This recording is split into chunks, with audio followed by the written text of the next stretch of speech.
មេម៉ាយអីលឿនមិនលៀនសម្បូរច្រើនណាស់មានតែប្រុសស្រីក្មេងចាស់ហើយក៏ស្រស់ស្អាតណាស់តែមិនថានៅក្រុមជនបទឬមួយនៅចំការស្រែសង្ហូមានច្រើនហូហែមានគ្រប់ហាក់សេហ្វាខេតក្រុងចង់ដឹងមេម៉ាយស្រុកណាស្រស់ស្អាតជាងគេឆោមយងរូបបងចង់ដឹងសូមអូនចូលខមមិនមកបងនឹងសុំ Telegram ហើយនឹងចង់សុំ Facebook ហើយបងក៏ចាំភ្លើនមកតើអូនស្រស់ស្អាតយ៉ាងណាបងសុំទាំងឋានកុំអូនទម្លាក់ទីតាំងសៀមរាបឬកំពង់ឆ្នាំងឬមួយខេត្តបាត់តំបងតើយប៉ែតអបត្រមានជ័យបាយរៀមឬមួយកកម៉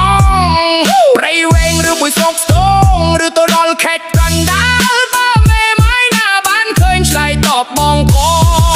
លយ៉ាំត្រែងចូលឆ្នាំនេះបងបានរួមលេងជាមួយពេលបើសំក្រានបានរួមជុំគ្នាមីងមិនមានមងសើ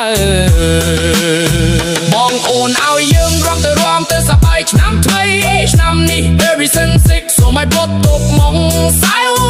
សេតតាក់កាជរីចាំរៀនទៅប្រជាជនកាន់តែអប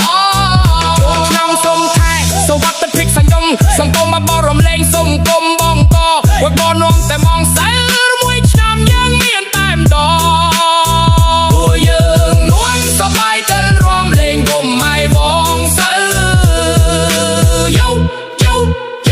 ឆ្នាំថ្មី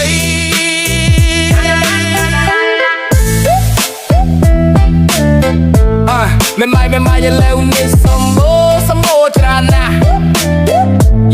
មេម៉ាយឥឡូវនេះសម្បូរច្រើនណាស់មានកែងប្រុសស្រីក្មេងចាស់ហើយក៏ស្រស់ស្អាតណាស់ដែលមិនថានៅក្នុងជនបទឬមួយនៅក្នុងការស្រែសម្បូរមានច្រើនហូហែមានគ្រប់ខេត្តសង្ខេត្តក្រុងចង់ដឹងមេម៉ាយស្រុកណាស្រស់ស្អាតជាងគេឆោមយំរូបកងចង់ដឹងសូមអូនចូលខមមិនមកគាត់បងនឹងសុំ Telegram ហើយនឹងចង់សុំ Facebook ហើយបងក៏ចង់ខិនមុខតាអូនស្រស់ស្អាតយ៉ាងណាបងសុំទាំងអតីតឋានសុំអូនតំលែកទីតាំងសៀមរាបឬកំពង់ឆ្នាំងឬមួយខេត្តបាត់ដំបងតើយបែតតត្រមានជ័យស្វាយរៀងឬមួយស្រុកមកព្រៃវែងឬមួយស្រុកសូឬទៅដល់ខេត្តកណ្ដាលបើមេម៉ាយណាបានឃើញឆ្លើយតបបងផងបលយានក្រែងចូលឆ្នាំនេះបងបានរួមលេងជាមួយពេលបើសង្ក្រានបានរួមជុំគ្នាមីងមិនមានម៉ងសៅបងអូនឲ្យយើងរួមទៅ